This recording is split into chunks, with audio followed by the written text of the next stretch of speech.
Alright, it will only take a man of in-depth wisdom to have analyzed K1 and value jet pilot issues the way dele farptimi has dealt with this issue.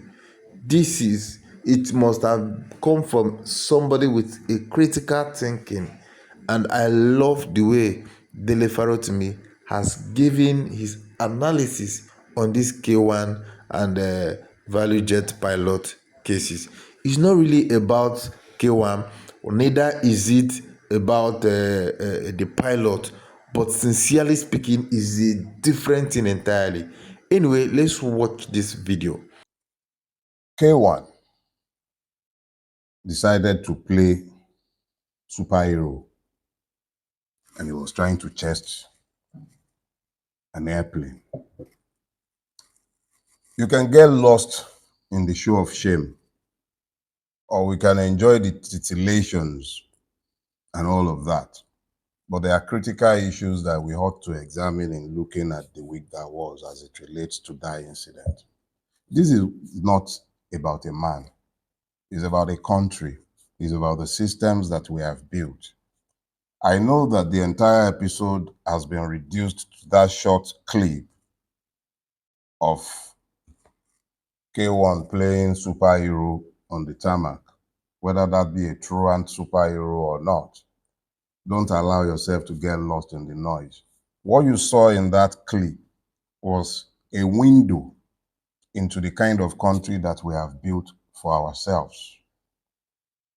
What happened from the security point, from the point where K1 was checking in? How did he go through security with that flask? How many layers of compromises had happened before the beat that we saw on the tarmac? Who cleared him with that fluid? The subject of what was contained in the flask is a different matter entirely.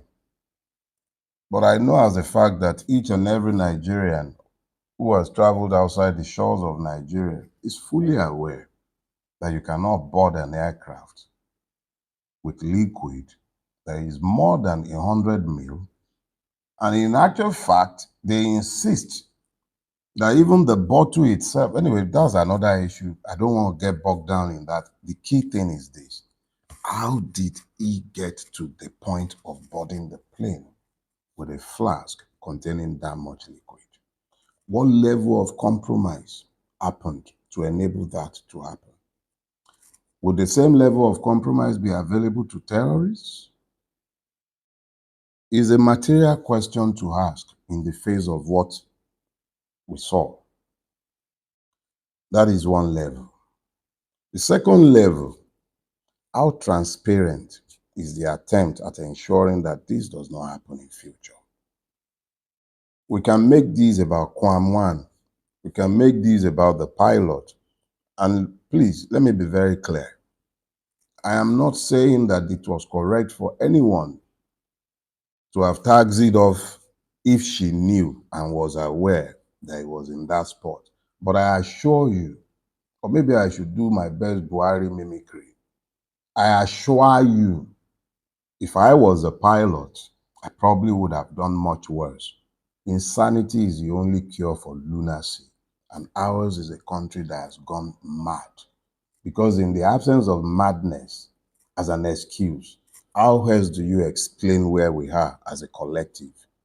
And if you allow yourself to be distracted by the titillation of the event of the last week without focusing on the real issues, the compromises to our security, what was the role of NEMA, or is it NAMA, whatever they call themselves, the Nigerian Aviation Management Authority?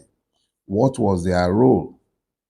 Exactly how many failures had occurred before the one they are seeking to punish both the pilot and Kwam 1 for?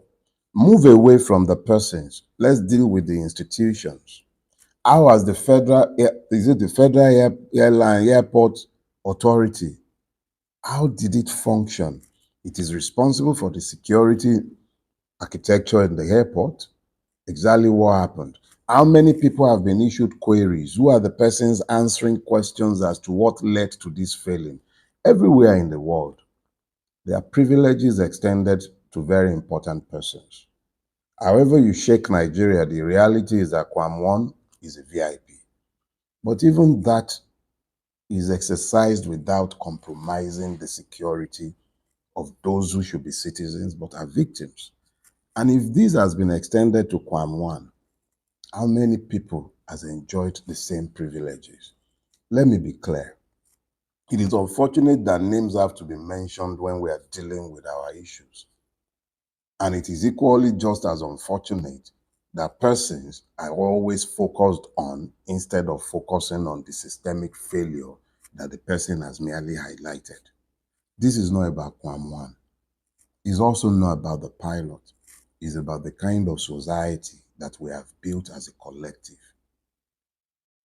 Every day, we find new ways to disgrace ourselves before the world.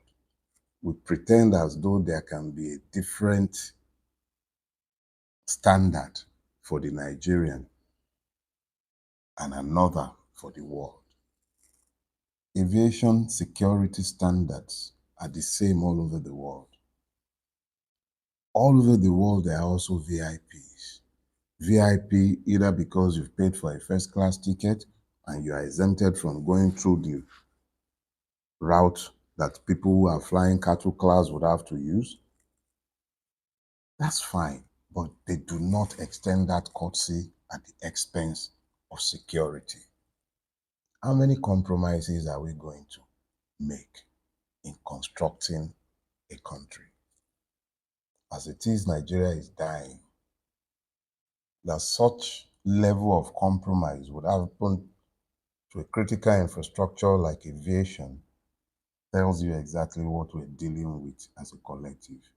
Commodore Laomi, I believe it was, who spoke about how the gates of our national security architecture institutions are opened up for prayers on Fridays. I don't know if this is done for those ones like those ones who went to camp, but this cannot continue. You don't build a country in this manner or in this fashion.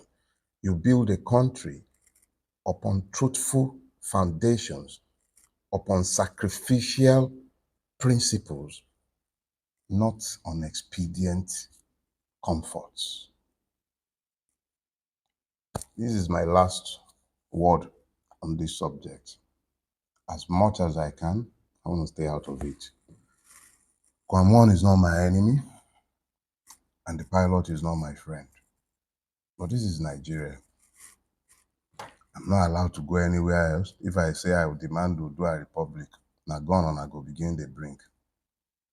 But for now, enough said on the subject. And I see that it's 10 o'clock now. Away from the regular judgment and perspective at which everyone has actually viewed this incident, K1 incident and the ValueJet pilot, well, you can see the way dele farptimi has pointed out, this can only come out from a critical thinking. I'm telling you. Now, aside the persons involved, we're talking about the security measures. Perhaps, yes, K1 must have, passed through a lot of compromised security check before getting that at that point where it becomes an issue between him and the pilot. This is a different, I have watched different video, I have watched different interview, I have watched both, I have listened both on the radio and I have watched on the televisions too, people trying to understand, but dele farptimi has given a different view entirely from the regular mentality at which we have used to judge the case. Now, if you have listened to him, you will agree with me that this is a call, to wake up. It's a call for security check. It's a call to revisit this issue again and to pass the appropriate judgment. Like seriously, a lot of questions need to be asked. A lot of persons need to get involved. A lot of persons need to be questioned and interrogated. It's not just about K1 and the pilot. I am telling you. What about the securities? How did he get through that? How was he able to pass through that check? Yes, is a luggage. Somebody will say that that is a luggage and is entitled to a luggage, and even when it has surpassed the regular amount, kilowatt for luggage, he can afford to pay for extra space. That is not what we are talking about here. We look at the content of what is carrying. That is liquid, cake. That is liquid there, and nobody is talking about it. We are all concerned about the actions and the inactions of these two parties, the K1 and the pilot. Like seriously, a lot of person need to be brought to book to answer numbers of questions that will ascertain the judgment. All right, that's my take. Share your opinion respectively on the comment sections.